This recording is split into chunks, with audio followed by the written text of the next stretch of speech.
இருக்கிறதுலையே இந்த டாபிக்ல ஃபர்ஸ்ட் எடுத்த உடனே சொல்லிடுறது என்ன அப்படின்னா, இந்த கெப்லர்ஸ்லாம் படிக்காம எக்ஸாம் போயாதீங்க அப்படின்னு. கரெக்டுங்களா? ஸோ அப்போ இந்த கெப்லர்ஸ்லா நெக்ஸ்ட் ஒன் பார்த்தீங்க அப்படின்னா அதுக்கப்புறம் என்ன இருக்குது? ஃபர்ஸ்ட் ஒன்று கெப்லர்ஸ்லா, நெக்ஸ்ட் ஒன்று என்னது? Satellite side. சேட்டலைட்ல escape velocity, orbital velocity, energy conservation. இந்த 3 கான்செப்ட் தெரிஞ்சிருந்துச்சுனால இந்த டாபிக்ல மோஸ்ட் ஆஃப் த நியூமெரிக்கல்ஸ் நம்ம சால்வ் பண்ணிடலாம். கரெக்ட்டுங்களா? அப்போ இந்த கொஸ்டினை பாருங்க, 2 பிளானட் கொடுத்துருக்காங்க. இப்போ பிளானட் 1க்கு பார்த்தீங்க அப்படின்னா பிளானட் 1 and 2 ரெண்டுக்குமே ஈக்குவல் மாஸ். அப்போ இது நம்ம பிளானட் 1ன்னு வச்சுக்கலாம், இது பிளானட் 2ன்னு வச்சுக்கலாம். அப்போ ஈக்குவல் மாஸ் அப்படின்னா ரெண்டுக்குமே m தான். சரிங்களா? நெக்ஸ்ட் ஒன் என்ன பண்ணியிருக்கிறாங்க? R1 R2 கொடுத்துருக்காங்க. இது R1, ஆனா R2ஓட வேல்யூ பார்த்தீங்கன்னா R1/2ன்னு கொடுத்துட்டாங்க.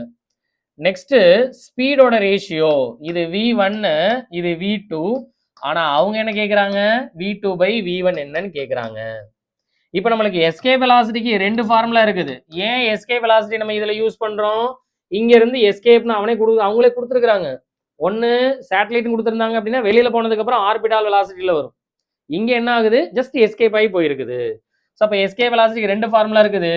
2g இன்டூ ரேடியஸ் ஆஃப் எர்த்னு படிச்சிருப்போம். இன்னொரு ஃபார்முலா என்ன இருக்குது? Root of 2gm divided by radius of எர்த்னு படிச்சிருப்போம். இந்த மாஸ் அப்படிங்கிறது எதோட மாஸ்?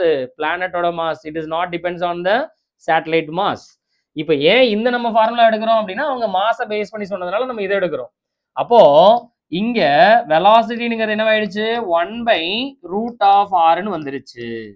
ஸோ அப்போ நம்ம ரேஷியோ எடுக்கிறோம் அப்படின்னா V2/V1 அப்படின்னா ரூட் ஆஃப் R1/R2 வந்துருமா?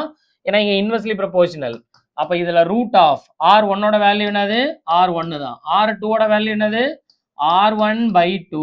ஸோ அப்போ இது ரெண்டு கேன்சல் அவுட் ஆயிடுச்சுன்னா இது நியூமரேட்டருக்கு போயிடும். அப்போ √2 தான் அதோட ரேஷியோ.